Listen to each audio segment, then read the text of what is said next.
참석해 주시면 되겠습니다. 다른 광고는 주보를 보시고요. 이제 하나님 말씀 듣겠습니다. 오늘 말씀은 마가복음이고요. 8장 14절에서 25절까지입니다. 제가 먼저 읽고 여러분 읽고 마지막 절은 합독해서 봉독하도록 하겠습니다. 마가복음 8장 14절에서 25절입니다. 제자들이 떡 가져오기를 잊었음에 배에 떡 한 개밖에 그들에게 없더라. 예수께서 넘어야 이르시되 밤과 바리새인들의 그룹과 헤롯의 그룹을 주의하라 하시니 제자들이 서로 수군거리기를 이는 우리에게 떡이 없음이로다 하거늘 예수께서 하시고 이르시되 너희가 어찌 떡이 없음으로 수군거리느냐 아직도 알지 못하며 깨닫지 못하느냐 너희 마음이 둔하냐 너희가 눈이 있어도 보지 못하며 귀가 있어도 듣지 못하느냐 또 기억하지 못하느냐 내가 다섯 개를 저에게 떼어줄 때 조카 얼마를 거두었느냐 이에 열둘이니까 또 7개를 4,000명에게 떼어줄 때 주가 몇 광주리를 거두었더냐 이르되 7이니이다. 이르시되 아직도 깨닫지 못하느냐 하시니라. 베세다의 이름에 사람들이 맹인 한 사람을 데리고 예수께 나와 손 대시기를 구하거늘 예수께서 맹인의 손을 붙잡으시고 마을 밖으로 데리고 나가사 눈에 침을 뱉으시며 그에게 안수하시고 무엇이 보이느냐 물으시니 쳐다보며 이르되 사람들이 보이나이다. 나무 같은 것들이 걸어가는 것을 보나이다. 하거늘 같이 읽습니다. 이에 그 눈에 다시 안수하시매 그가 주목하여 보더니 나아서 모든 것을 밝히 보는지라. 아멘. 살아계신 예수님, 하나님, 성령님의 말씀입니다. 저희가 계속해서 치유 시리즈를 듣고 있습니다. 이제 다음 주 야외 예배 때가 마지막이 될 것 같아요. 우리의 치유자 되시는 주님은 지금도 우리를 모든 아픔과 모든 상처, 우리의 근심에 관여해 주십니다. 모른 척하지 않고요. 우리를 창조한 분이니까 창조한 분이 AS도 하는 거 아니겠습니까? 그래서 우리의 치유와 회복에 관여하시고 우리를 이끌고 계십니다. 오늘은 그래서 예방적 치유라는 제목으로 5번째 말씀을 나누려고 해요. 이것은 단지 우리 병을 치료해 주는 것에 그치지 않고 다시 재발하지 않게 혹은 더 나빠지지 않게 인도해 주려는 예수님의 마음입니다. 어쩌면 치료만큼 더 중요한 영역이겠죠. 저희도 실제로 어떤 병원에 가셔서 아파서 병원 가시면 병을 고쳐주는 것도 중요하지만 예방에도 관심을 기울여 주시는 의사에게 우리가 찾아가게 되잖아요. 그러면서 제가 먼저 소개하고 싶은 2가지 장면이 있습니다. 하나는 지난주 설교입니다. 기억이 나실지 모르겠네요. 베데스다 연못가인데 지난주는 저희가 앞부분만 설교를 했어요. 사실 뒷부분에 어떤 내용이 있냐면 38년 된 병자를 예수님이 고친 뒤에 성전에서 그 사람을 다시 만납니다. 그리고 이렇게 말씀하세요. 읽어드립니다. 보라, 너가 나았으니 더 심한 것이 생기지 않도록 다시는 죄를 범하지 말거라. 38년간 누워있던 자를 고쳐주셨는데 굳이 다시 또 만나서 예수님은 왜 더 심한 게 생기지 않도록 죄를 짓지 말라 하셨을까요? 아마 38년간 누워있다 보니 이 사람은 생각으로 죄를 많이 지었겠죠? 네. 근데 이제는 어때요? 몸에 한계가 있었을 거니까 생각으로만 38년간 죄를 지었는데 이제 38년 만에 몸이 자유해진 겁니다. 그러니까 이제는 생각만으로가 아니라 행동으로 옮길 능력이 생긴 거예요. 그래서 예수님 말씀하세요. 질병에서 벗어난 이 자유를 가지고 죄를 지으면 이 38년간 너가 겪었던 아픔과는 또 다른 차원의 더 큰 고통이 생길 수 있단다. 치료가 아닌 치유를 이끄시는 주님의 마음을 엿볼 수가 있죠. 우리도 낫고 나면 어떤 문제가 해결되고 나면 어때요? 옛날로 돌아가는 경우가 많죠. 그래서 그건 치유가 아닌 거예요. 예수님은 아마 그런 상황을 가정하고 말씀해 주신 것 같아요. 또 하나의 장면은 이것도 여러분 잘 아시는 간음한 여인이 현장에서 잡힌 이야기입니다. 현장에서 잡혔으니까 사람들이 직결 심판을 위해 돌을 던집니다. 근데 예수님은 거기서 죄 없는 자가 돌로 치라 하면서 모든 돌을 내려놓게 하십니다. 그리고 이렇게 말합니다.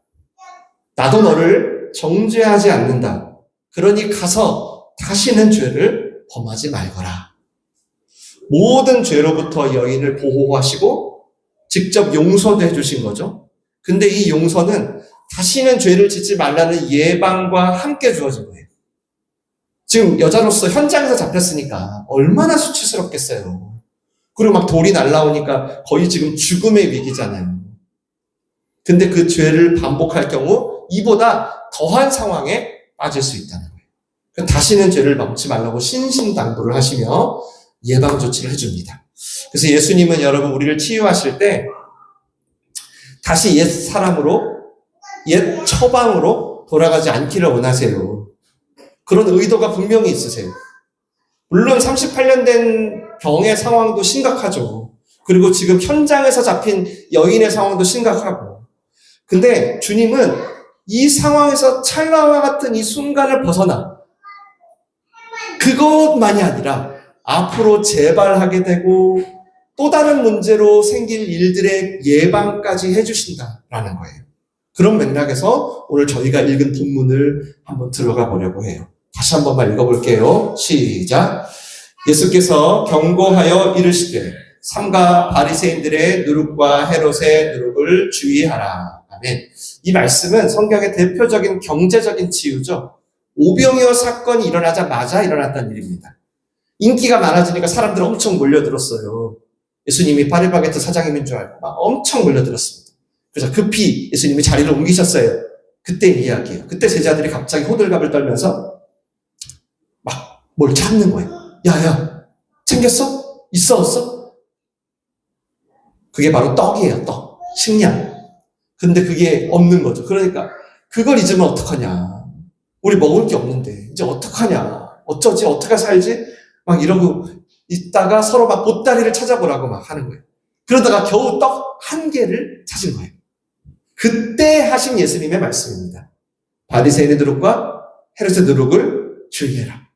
그리고 저는 이 경고가 치유의 증인으로 살아갈 오늘 저와 여러분을 향한 예수님의 예방책이라고 믿어요. 제자들이 지금 떡이 한 개밖에 없습니다. 이걸로 우리 앞으로 어떻게 먹고 살아야 돼? 할 때 그렇게 떡이 없는 상태로 인해 호들갑을 떨고 있을 때 예수님은 지금 당장의 이 문제를 보다 앞으로 이들이 벌어질 상황에 대해 예방책을 주시는 겁니다. 그게 이 바리새인과 헤롯의 누룩이에요. 이게 뭘까요? 먼저 누룩은 여러분 빵을 부풀리게 할 때 쓰는 효소입니다. 효소. 맞죠? 즉 급속한 영향력과 팽창력의 의미예요. 예수님은 그걸 생각하고 쓰신 겁니다. 이 말을. 사실 이 두 세력은 지금의 우리나라 정치처럼 완전히 극단적인 정반대의 세력입니다. 근데 공통점이 하나 있었어요. 그래서 예수님이 둘을 묶어서 얘기한 거예요. 어떤 공통점이 있었을까요? 한마디로 말씀드리겠습니다. 설교를 짧게 해야 되기 때문에 바로 통제 욕구입니다. 통제 욕구. 문제를 통제하려는, 내가 다스리려는 욕구. 그게 경제적인 문제든 사회적인 문제든 정치적인 문제든 육체적인 문제든 관계적인 문제든 상관없습니다. 바리새인은 율법으로 모든 상황을 통제하고 싶어 했습니다. 그래서 율법의 본래의 목적인 사랑을 네가 금을 밟았네 안 밟았네, 오늘 돼지고기를 먹었네 안 먹었네 하면서 사람을 살리긴커녕 오히려 사람을 죽이고 다녔죠. 헤롯 땅은 당시 유대인인데 왜 헤롯 땅이라고 불렸겠어요? 돈과 권력으로 모든 걸 통제하고 싶었어요. 그래서 헤롯 땅은 뻔질나게 로마에 드나들면서 뇌물을 바쳤습니다. 유대인들을 죽이면서 그 자신이 가진 돈과 권력으로 통제 욕구를 팽창시켰어요. 자, 둘 다 진정한 통치자이신 예수님을 제끼고 자기가 더 힘을 가짐으로 자기 통제력을 강화하려는 욕구를 당시 시대에서 팽창시킨 대표적인 세력입니다. 요즘도 이런 게 있죠. 제가 뭔지 말씀 안 드리지만 이걸 보면 부럽다, 나도 저렇게 살아야 되게 만드는 이게 그런 거였어요. 그리고 이때 예수님은 치유의 사건 앞에서 이 두 개를 주의하라는 거예요. 얘들아, 지금 너희한테 떡이 한 개밖에 없네. 그 현실 때문에 지금 불안해하고 있지. 니네 지금 두렵지. 근데 너희 봤잖아. 옛날에 본 것도 아니고 바로 어제 봤잖아. 며칠 전에 떡 5개로 물고기 2마리로 어떤 일이 있었는지, 그리고 하나님이 왜 그걸 허락하셨는지 봤잖아 했는데, 오늘 예수님 말씀을 들어보니까 그들은 봤는데 못 본 거예요. 아니, 지금 예수님까지 하면 13명인데 떡이 단 1개예요. 어제는 2만 명인데 떡 5개밖에 없었거든. 뭐가 더 어렵겠어요? 뭐가? 근데 봤지만 못 본 거고, 들었지만 못 들은 상태인 거예요. 물론 이들은 물리적으로는 봤어요. 시력이 얼마인지 모르지만, 그리고 청력으로는 들었어요. 근데 예수님은 그게 듣는 게 아니고 보는 게 아니라는 거예요. 17절 말씀을 같이 한번 읽어보겠습니다. 시작. 너희가 떡이 없으므로 수군거리느냐? 아직도 알지 못하며 깨닫지 못하느냐? 너희 마음이 중요하냐? 너희가 눈이 있어도 보지 못하며 귀가 있어도 듣지 못하느냐? 또 기억하지 못하느냐? 아멘. 즉 예수님은 지금 떡이 없는 현실에서 뭔가를 기억하고 떠올리기를 원하셨던 것 같아요. 그래서 여러분, 믿음은 그냥 생각 없이 따라가는 게 아니에요. 생각 없이 예배드리는 게 아니에요. 깊이 숙고하고 따르는 거예요. 보통 우리 다툴 때, 여러분, 다툼은 2가지 다른 상황으로 생기는 게 아니죠. 한 가지 상황에 대한 2가지 시각으로 생겨요. 이번 주 이걸로 아내와 좀 다퉜는데, 똑같은 걸 봤는데 다르게 보는 거예요. 똑같은 걸 들었는데 다르게 듣는 거예요. 그래서 듣는 게 아니에요. 보는 게 아니에요. 왜죠? 듣고 보는 그것이 그동안 내 안에 쌓여왔던 인식의 어떤 틀이라는 게 있잖아요. 소위 인식론이라고 하죠.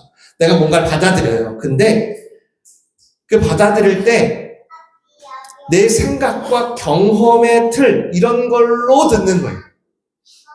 물론 객관적인 사실이라는 게 있긴 있죠. 있는데, 하지만 내 안에 들어올 때는 어때요? 그게 더 이상 객관적인 게 아니야. 여러 틀에 의해서 들어오니까요. 그래서 객관적인 사실을 여러분, 정말 100% 객관적으로 아시는 분은 오직 예수님밖에 없어요. 그래서 우리는 모든 상황에 대하여 나의 인식과 경험의 틀이 있다는 걸 인정해야 돼요. 그리고 예수님의 틀을 받아들이기 위해 끊임없이 말씀 앞에 서야 돼요. 예수님의 시선은 뭐였을까? 이 떡이 1개밖에 없는 지금 우리 집안 상황, 지금 통장의 잔고가 이거밖에 없는 상황에 대한 예수님의 시선은 뭐였을까? 나와 다르네. 나도 예수님처럼 떡이 아닌 영혼을 보아야지 하게 되는. 근데 지금 제자들은 아쉽게도 어느 것도 하지 못합니다. 자신이 지금 먹고 사는 문제를 어떻게 해결해야 하는지의 인식에 갇혔어요. 그 틀에. 그러니까 어느새 헤롯의 방식이 좋을까? 베드로 말해봐. 바리새파의 처방전이 나을까? 이럴 때는. 헤롯의 통제력이 더 문제 해결이 쉽지 않아? 로마에 떡 달라 그러자. 아니야. 바리새파의 처방전이 더 나아. 이걸 예수님은 아셨던 거예요. 그러면서 걱정과 염려로 가득해진 제자들. 마치 오병이어를 경험 못한 자처럼, 마치 베데스다에서 예수님을 만나지 못한 자처럼. 그래서 예수님은 단도직입적으로 설명합니다. 함께 읽을게요. 19절 시작.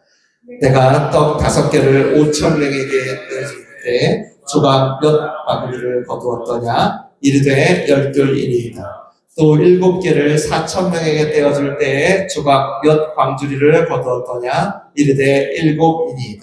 이르시되 아직도 깨닫지 못하느냐. 딱 한마디 하시죠. 아주 심플해요, 우리 예수님. 여태 계속 생명의 떡이 되신 예수님 자신에 대해 알려주면서 다 설명해 주셨거든요. 근데 그 진정한 공급자, 진정한 해결자, 여기 현존하고 있다는 사실을 믿기보다는 스스로 해결자가 되는 방식, 스스로 해결자가 되고 싶은 태도. 그래서 예수님은 나의 카운셀러 정도가 되셨으면 좋겠는 거예요. 조금 더 나가면 컨설턴트 정도. 방법은 알려주는데 모든 결정은 내가 하는. 그걸 버리지 못하고 있었던 거예요, 제자들이. 먹을 걸 걱정할 수밖에 없는 시대인데 걱정하지 말라 그런다, 자꾸 주님. 심지어 먹고 입고 마시는 의식주뿐만 아니라 내일도 염려하지 말라 그런다. 왜 그러냐? 이렇게 돼버린 거예요. 그래서 여러분, 우리는요, 굉장히 단순한 진리 위에 살고 있습니다. 어떤 진리일까요? 예수님이 주인이시다. 생명의 주인. 그러니까 창조도 했으니까 치유도 하고 AS도 하는 거 아니에요? 여러분. 맞잖아요. 그러니까 2만 명을 먹여 살리는 건 주님의 비즈니스인 거예요. 내가 걱정할 일이 아니라. 나는 그저 말씀을 빚고 내가 드릴 오병이어 드리는 거예요. 그게 내 비즈니스인 거예요. 그래서 그분이 오늘 나에게 주시는 뜻이 무엇인가를 이해하려고 해보고 그 뜻에 내가 겨자씨만큼이라도 참여하려 해보고 그것이 바로 예방책인 거예요. 그렇게 하루하루 살잖아요. 그렇게 하루하루 살면서 옛 처방으로 돌아가지 않고 계속해서 내가 생각지도 못한 치유의 증인, 정말 부활이 사실이라는 것을 증거가 되는 삶으로서 나아가는 거예요. 여러분, 치료 자체가 중요한 게 아니에요. 계속 말씀드리죠. 오병이어의 기적 자체가 중요한 게 아니에요. 지난주 38년 병자가 38년 만에 일어나게 된 건 이제 예수님과 함께 보고 함께 듣는 치유의 삶으로 인도하시겠다는 거예요. 그래서 오늘 다시는 이전의 인식과 경험의 틀에 갇히지 않게, 그렇게 또 다른 문제들로 재발하지 않게, 더 나빠지지 않게 주의시켜 주는 거예요. 38년 병자 여러분, 지난주에 일어났어요. 그 병의 문제만 있을까요? 가족 문제 없었을까요? 성경에 안 나왔지만. 경제적인 문제 없을까요? 이제 취직 어떻게 할까요? 이제 어떻게 살아야 되나? 아마 다음날 자고 일어나서 나 진짜 나았네 하면서 수백 가지 문제가 다가왔을걸요? 안 그럴까요?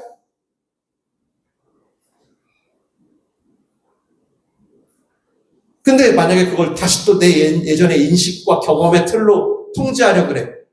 다시 베데스다 연못가 오지 않겠어요? 그 사람? 이제 두 다리만 멀쩡하지만? 안 그래요? 다시 한 자리 차지하지 않겠어요? 예수님은 오늘 그걸 예방해 주려는 거예요. 지금 단지 떡이 한 개밖에 없는 것 때문에 또다시 모든 내 인생의 떡을 네가 통제하는 해결사가 되고 싶은 거니? 하시면서 당시 가장 영향력이 셌던, 급하게 부자되게 했던, 벼락부자되게 했던 두 세력의 통제 방식을 드러내신 거예요. 그렇게 지금 너희가 당장 걱정할 건 떡이 몇 개냐가 아니라 내가 주님의 시선을 제대로 헤아리는 방식으로 살고 있는지, 그걸 주의해야 한다는 거예요. 여러분, 지금 세상은 전부 바리새인과 헤롯에 의해 돌아가요. 권력, 돈, 쾌락. 그걸로 문제를 통제해야 해요. 그걸로 문제를 해결해요. 그게 틀이에요. 우리도 그 틀 안에 있습니다. 즉 예수님은 지금 두 세력이 세상을 어떤 시선으로 지배하고 있는지 너희가 봐야 한다는 거예요. 너희가. 떡의 문제가 생길 때마다. 바리새인들은 자신의 오름과 지배력을 입증하는 도구로 율법을 지키는 것. 헤롯 당은 자신의 돈과 권력을 위한 도구로 백성들을 다스리고, 이렇게 세상은 망가지고 있는데 이미 오병이어를 먹은 너희가, 이미 베데스다에서 일어난 경험이 있는 너희가, 이미 돌을 맞아야 할 100번, 수천 번을 맞아야 할 너희를 위해 대신 예수님이 맞으셔서 죄를 용서받은 너희가, 우리 과연 떡이 한 개밖에 없는데 제대로 살 수 있을까? 지금 떡이 몇 개 있냐? 이것 갖고 걱정해야겠냐는 거예요. 그리고 이때 예수님은 일부러 한 맹인을 굉장히 독특한 방식으로 고쳐주십니다. 이전과 비교하면 그냥 너 눈 떠져라 하면 되는데, 좀 전에 듣는 게 아니고 보는 게 아니라고 하신 그 말씀과 연결을 시키려고 일부러 맹인을 밖으로 데리고 나갑니다. 숱한 자기 인식과 경험의 틀에 수많은 소음에서 분리를 시키려고 예수님과 독대하게 하시려고 데리고 나가요. 22절입니다. 시작. 사람들이 맹인 한 사람을 데리고 예수께 나와 손대시기를 구하거늘 예수께서 맹인의 손을 붙잡으시고 마을 밖으로 데리고 나가사 눈에 침을 뱉으시며 그에게 안수하시고 무엇이 보이느냐 물으시니. 여러분, 우리가 은혜를 조금 받고 인생의 어떤 부분이 좀 해결이 됐어요. 그러면 앞으로도 그렇게 계속 살아요? 어때요? 계속 문제 없어요? 아니잖아요. 맞죠? 그렇게 살면 좋겠지만 어떻죠? 우리는 금세 시끄럽고 소란스러운 헤롯과 바리새인의 소음에 둘러싸여요. 그래서 주님은 우리가 다시 인식론에 빠지지 않고 영적인 눈을 뜨게 하기 위해, 주님이 누군지 온전히 알아보게 하기 위해 맹인을 마을 밖으로 데리고 가셨듯이 우리도 주님 한 번만 독대하는 환경으로 이끄십니다. 이게 예방책이에요. 전에도 몇 번 나왔죠. 치유의 증인으로 살기 위해서는 이 시간이 꼭 필요해요. 꼭 독대의 시간이 필요해요. 시끄러운 소음 속에서 다시 죄에 빠지지 않을 수 있는, 옛 처방전으로 돌아가지 않을 수 있는, 즉 눈이 열리려면 오늘 본문 말씀처럼 이 시간이 있어야 돼요. 그리고 이 시간이 있어야 예수님이 침을 직접 발라주세요. 예수님이. 침이 뭘까요? 더럽나요? 당신은 이게 굉장히 약효의 하나였던 시대였는데, 침은 아주 친밀함을 말해요. 일부러 따로 마을 밖으로 왜 나갔겠어요? 굉장히 친밀한 상태가 아니면 안 돼요. 애들이 다치면 오직 엄마만 해줄 수 있어요. 우리 눈이 열리려면 주님의 침이 발라지고 주님의 손이 만져주셔야 된다는 거예요. 근데 그렇다고 또 바로 보지도 않아요. 오늘 말씀에 24절 읽어볼게요. 시작. 쳐다보며 이르되 사람들이 보이나이다. 나무 같은 것들이 걸어가는 것을 보나이다 하거늘. 자, 치유를 통해 예수님이 누군지 알아봤어요. 아, 주님의 뜻이 이거보다 조금 헤아리기 시작했어요. 그리고 나를 돌아보면서 하나님이 원하시는 게 이거구나 라는 것도 좀 느껴지게 됐어요. 근데 아직 희미한 거예요. 물론 굉장히 감격스럽죠. 오병이어도 경험하고 38년 동안 힘들었는데 일어나고 전혀 볼 수 없던 자기를 볼 수 있게 되고, 근데 거기 머물러 있으면 안 된다는 거예요. 왜? 보긴 보지만 사람을 나무로 보잖아요, 여러분. 사람을 나무로 보면 정말 큰일 나요. 사고 납니다. 즉 보긴 보지만 정확하게 보지 못하는 거예요. 여러분, 예수님이 금방 못 고칠까요? 다 이유가 있는 거예요, 지금. 예수님 꼭 마을 밖으로 데리고 나가야 고쳐요? 아니에요. 그래서 제가 서두에 네가 나았으나 더 심한 게 생기게 되지 않도록 다시는 죄를 범지 말아라 하셨던 거예요. 보긴 보는데 제대로 못 보니까. 치료 좀 받은 걸로 자칫 사람을 나무로 보면 진짜 위험하니까. 그러니 치유의 증인이 되는 것은 여러분, 어느 치유 집회 가셔서 찰나의 순간 나았다 이게 아니에요. 계속 우리가 눈 뜨게 되는 과정이에요. 그래서 찰나와 같은 치료가 주어졌다면 더욱 말씀 앞에서 선명히 보는 시간이 필요하다는 뜻이에요. 그래서 그 선명함을 위해 오늘 주님이 한 가지를 해주세요. 오늘 이걸 여러분에게도 해주실 거예요. 마지막 절 같이 읽고 설교 마칠게요. 시작. 이에 그 눈에 다시 안수하심에 그가 주목하여 보더니 나아서 모든 것을 밝히 보는지라. 아멘. 여러분, 예수님이 하나님인데 다시 안수할 필요 있어요? 굳이 이러실 필요 있을까요? 우리를 너무 잘 아시는 거예요. 조금만 괜찮아져도 교만해지는 우리를 너무 잘 아시는 거예요. 그래서 나의 인식과 나의 틀로 통제하고 싶고, 하나님은 날 도와주기만 하고 내 통제력을 늘려가면서 삶을 살고 싶은 우리를 너무 잘 알아요. 이게 오히려 독인데, 내 통제력이 늘어나는 게. 부모님들 그래요. 자녀를 내가 통제하는 게 좋은 것 같아 천만에. 그게 오히려 독이 될 수 있어요.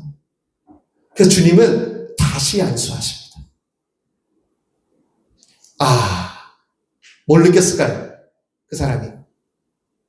저는 이렇게 느꼈을 것 같아요. 나는 주님의 만져주심이 아니면 볼 수 없구나. 먹을 수 없겠구나. 그래서 우리는 이 찰나 같은 순간에 머물 게 아니라 날마다 다시 안수를 받아야 되는 거예요. 즉 치유는 눈 감음에서 희미한 봄에서 온전한 봄으로 나아가게 되는 하나님의 AS 과정인 거예요.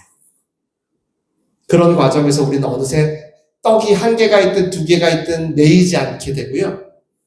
병에 매이지 않게 되고 계속 바리새인과 헤롯의 세상 속에서 살면서도 치유의 증인이 되어가는 거예요. 특히 오늘 주시는 예방책 꼭 기억하시면서 바리새인과 헤롯의 통제력 주의하시면서 글쎄 떡 하나밖에 없다고 공황이 올 때마다 여러분 인생에 오늘 같은 순간이 얼마나 많으시겠어요. 그때마다 어떻게 복대의 자리로 날 부르시겠구나. 내 통제력을 누리고 싶을 때마다 다시 안수를 받아야 되겠구나. 그렇게 오직 주님만 나의 해결자, 치유자 되심을 회복하시길 간절히 축원합니다. 기도하시죠. 자, 눈을 감고 우리 청소년 여러분도 두 손을 모아주세요. 예수님을 생각해 주세요. 오늘 치료를 넘어서 예방을 주시는 주님을 보았어요. 여전히 떡을 걱정하고 헤롯과 바리새인의 통제력 사이에서 흔들리는 우리를 오늘 다시금 안수하여 줄 겁니다. 나무를 보지 않고 나와 함께하는 분이 어떤 분인지 똑바로 보기 원한다고 기도하세요. 진짜 여러분이 믿는 주님이 어떤 분인지를 봐야 돼요. 보는 게 아니에요. 듣는 게 아니에요. 그래서 주님이 오늘 안수해 주실 거예요. 그러니까 찰나와 같은 치료를 넘어서 진정한 치유의 증인이 되고 싶다고. 그래서 내 모든 상황 속에서 주님의 만져주심과 먹여주심에 참여하는 자가 되길 원한다고 오늘 말씀 생각하며 다 함께 기도하도록 하겠습니다. 기도합니다. 살아계신 하나님